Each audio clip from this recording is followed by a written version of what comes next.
Hi guys, and I hope you're well. In today's episode we are going to be restoring the Evel Knievel dragster come F1 car, made by Ideal in the 1970s. During it we will give a history of the car and we'll go through a bit more about it. But let's start by just dismantling it a bit. It's got some damage on it which I want to repair, so let's see if we can take it apart carefully and have a little look at it.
Okay, so let's have a look.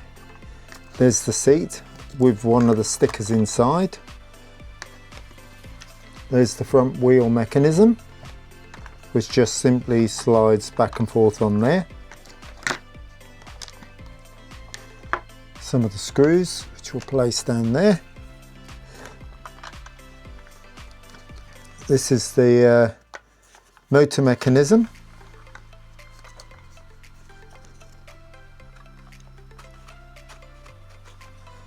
I don't quite know what that was supposed to do. I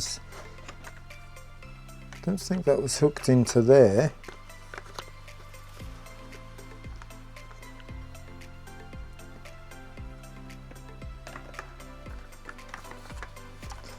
Have to look at that at a closer date. I don't know whether this is meant to be down here like this, whether that was what locked it into the launcher.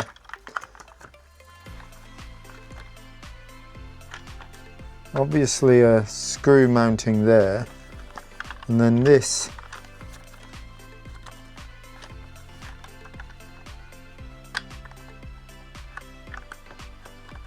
is broken as well, so this needs gluing. It looks to me, yeah, it's got one of its little tags missing off it, which would have held it.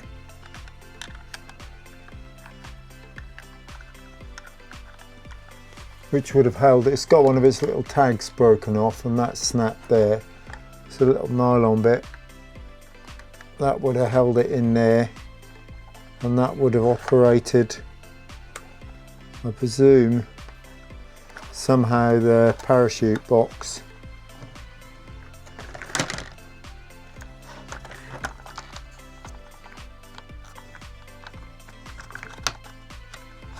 Oh, I see. That would have been pulled back and that would have fired the parachute out. So that would have been down like that, and that would have held it in place, and then that would have fired the parachute out. But that's not the main concern at the moment. The main concern for me is this nasty crack here, which, if you can see, that's come apart there, which stopped it from fitting into place here. I presume there must have been some sort of door on the back here, although it doesn't look like it. Whether that flap was part of the model itself, I don't know, so we'll have a look at that. But let's just get some glue onto this here and get this fixed. Okay guys, so what I've done is I've applied super glue on here, so that's bonding. We'll leave that overnight to bond. Then in the morning or tomorrow we will give it a good clean. You can see where the wheels go. The transfers, you can see, are peeling off quite well. The glue has basically, it's just disintegrated. So what we'll do is we'll probably cut and polish it. You can see where this has been obviously on the owner's windowsill, and it's aged it really. But we need to get all the transfers clean off it, give it a good scrub, and then maybe a T-cut or a cutting compound, just to see if we can just bring back the white colour of it, and we'll see how we get on from there. So for today, that's the end of the episode, or the end of part 1, shall we say, and I'll see you all in part 2. Hi guys, and welcome to part 2. As you can see, it cleaned up quite well. I'm now about to apply the decals. So what I'm going to do now is give you a brief history on the Evel Knievel dragster.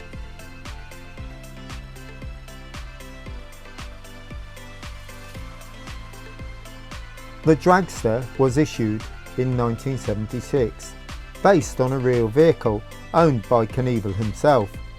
It featured a working parachute which would open to slow the vehicle down. This was a very successful toy and was produced through to 1977. The 77 issue had the grey engine as opposed to the chrome one that was produced on the first issue in 1976. There was also a reissue release in 2006 as part of the Signature series.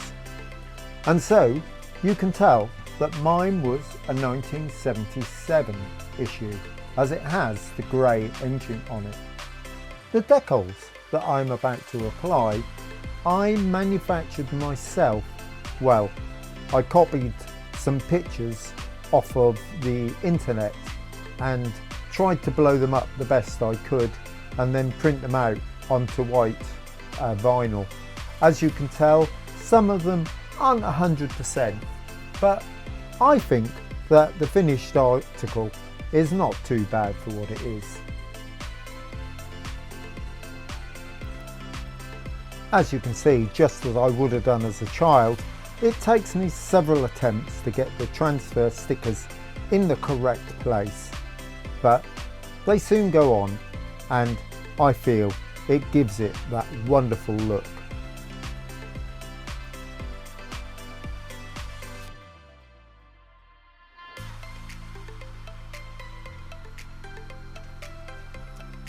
In the early 1970s, Evel Knievel wasn't just a motorcycle stuntman, he was a cultural phenomenon. Millions tuned in to watch him attempt death-defying jumps over cars, buses, and even the Snake River Canyon. Ideal Toy Company recognised the incredible popularity and partnered with him to create one of the most successful toy lines of the decade and today. Released in 1973, the Evel Knievel line perfectly captured the excitement of the real-life performances.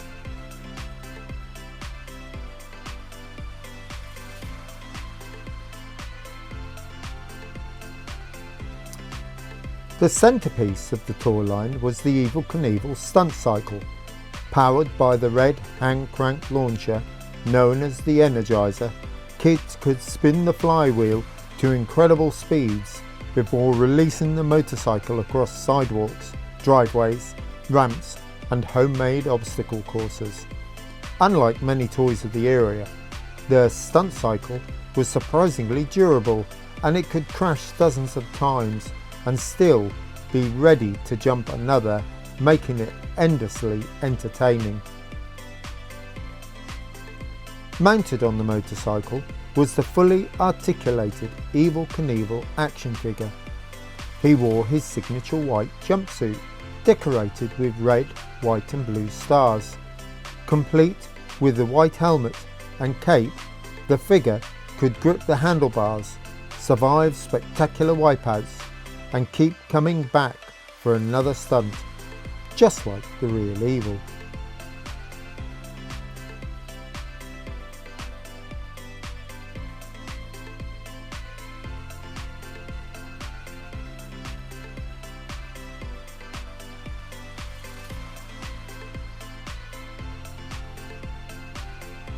Ideal expanded the line with numerous accessories and stunt sets, including the scramble van, the dragster, which we are restoring today, a chopper motorcycle, a funny car, the Canyon Sky Cycle, which I would like to obtain as my next item, the stunt stadium, jump ramps and obstacle sets. Each accessory encouraged kids to create increasingly outrageous jumps, often inspired by Evel's real television performances.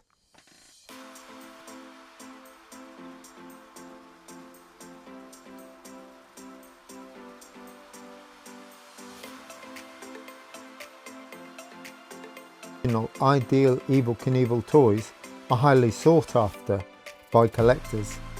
Mint in boxed examples can sell for hundreds, maybe even thousands of pounds, while loose figures and motorcycles remain popular among vintage toy enthusiasts. Collectors especially look for the original stunt cycle, Energizer launcher, boxed action figures, the scramble van, and of course, complete playsets in the original packaging.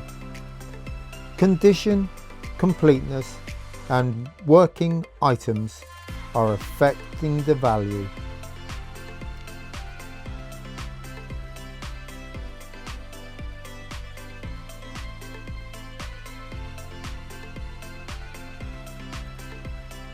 These weren't just toys, they were miniature stunt shows that inspired imagination, outdoor play, and fearless creativity. They celebrated an American icon at the height of his fame, and remained beloved toys by collectors and nostalgic fans alike. Whether you owned one as a kid or discovered them later in life, the ideal Evel Knievel toy line stands as one of the greatest action toy collections ever produced. So now, tell me, what was your favourite? Was it the original classic stunt cycle? Maybe the scramble van? Or, like me, it's the dragster? So what will come next in your collection?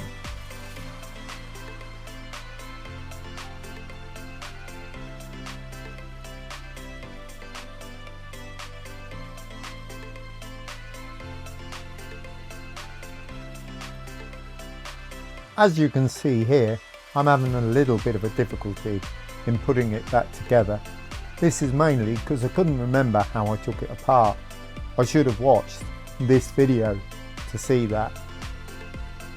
But it doesn't take long for me to work it out, and we get it fully assembled.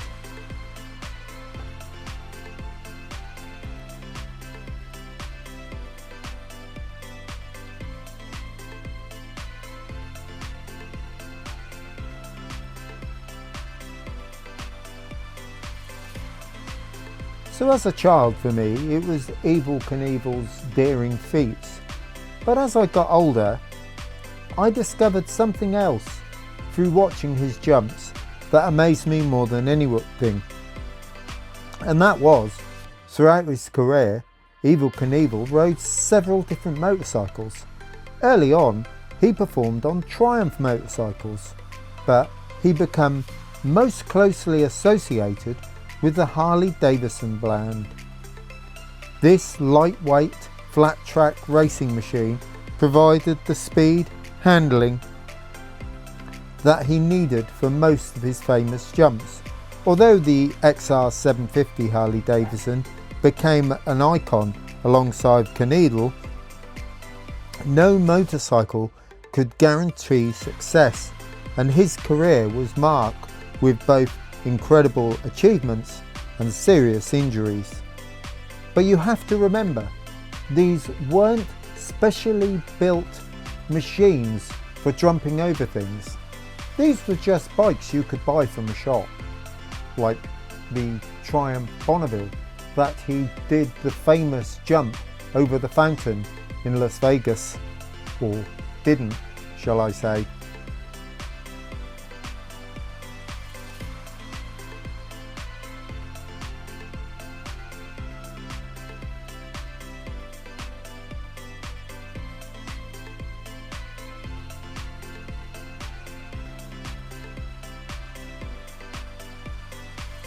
It's quite difficult to work out some sort of commentary of someone putting in some screws in the back of a toy. But I hope you found this interesting, and that's one of the reasons why I did a few little bits on the history of Evel Knievel and also on the Ideal toy line. If there's anything you think I've missed out, please do let me know in the comments.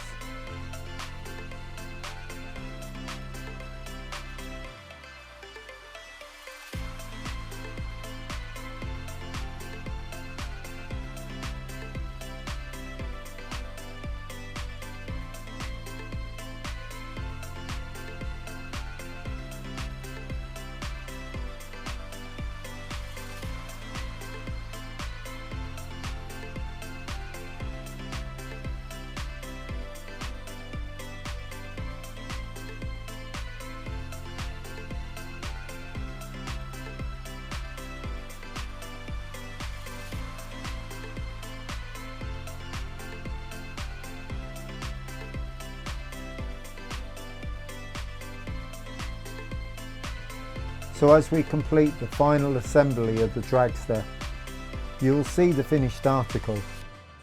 I thank you for watching and staying with me until the end.